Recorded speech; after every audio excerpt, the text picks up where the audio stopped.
ತಾಲೂಕು ಹೆಬ್ಬೂರು ಹೋಬಳಿ ಅರಿಯೂರು ಗ್ರಾಮದಲ್ಲಿ ವೈದ್ಯನಾಥೇಶ್ವರ ದೇವಸ್ಥಾನ ವಿಚಾರವಾಗಿ ಎರಡು ಕೋಮಿನ ನಡುವೆ ಗಲಾಟೆ ನಡೆದಿದೆ. ವೈದ್ಯನಾಥೇಶ್ವರ ದೇವಸ್ಥಾನ ಪುರಾತನದಾಗಿದ್ದು ಇಲ್ಲಿಗೆ ಸುಮಾರು ದೂರಗಳಿಂದ ಭಕ್ತರು ತಮ್ಮ ಕಷ್ಟಗಳು ಬಗೆಹರಿಯುತ್ತದೆ ಎಂದು ಸುಮಾರು ಬೇರೆ ಬೇರೆ ಜಿಲ್ಲೆಗಳಿಂದ ಜನರು ಆಗಮಿಸುತ್ತಾರೆ. ಆದರೆ ಇಂದು ದೇವರ ಮೆರವಣಿಗೆ ವಿಚಾರದಲ್ಲಿ ಎರಡು ಕೋಮಗಳ ಮಧ್ಯೆ ಗಲಾಟೆ ಉಂಟಾಗಿದೆ. ಆದ್ದರಿಂದ ಮುಜರಾಯಿ ಇಲಾಖೆಯಿಂದ ದೇವಸ್ಥಾನ ನಮ್ಮ ಮುಜರಾಯಿ ಇಲಾಖೆಗೆ ತೆಗೆದುಕೊಳ್ಳುವ ವಿಚಾರವಾಗಿ ಸಭೆ ನಡೆಸಲಾಯಿತು.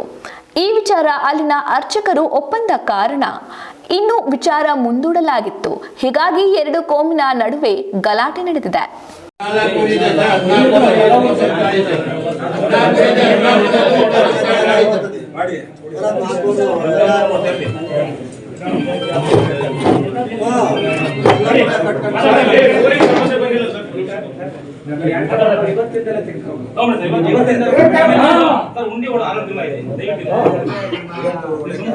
ಮೀಟಿಂಗ್ ಮಾಡಿ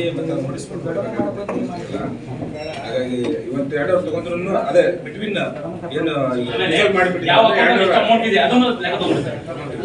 ತಕ್ಷಣ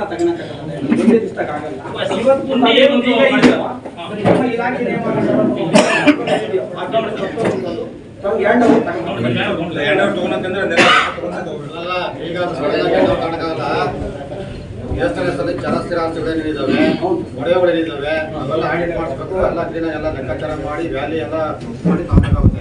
ಹೇಗಾಗಿ ತಗೊಳಕಾಗಲ್ಲ. ಗುಂಡಿಯನ್ಸ್ ಅಂತ ಹೇಳಿದ್ರೆ ಆಫೀಸ್ ಹೋಗ್ಬಿಟ್ಟು ಒಂದು OM ಹಾಕಿ ಅದರಲ್ಲಿ ಪೊಲೀಸ್ ಪ್ರೊಟೆಕ್ಷನ್ ತಗೊಂಡು ಗುಂಡಿ ಅಕೌಂಟ್ ಓಪನ್ ಮಾಡಿ ದೇವಸ್ಥಾನ ಇಲ್ಲ ಅದು ಬೇಡ ನಮಗೆ.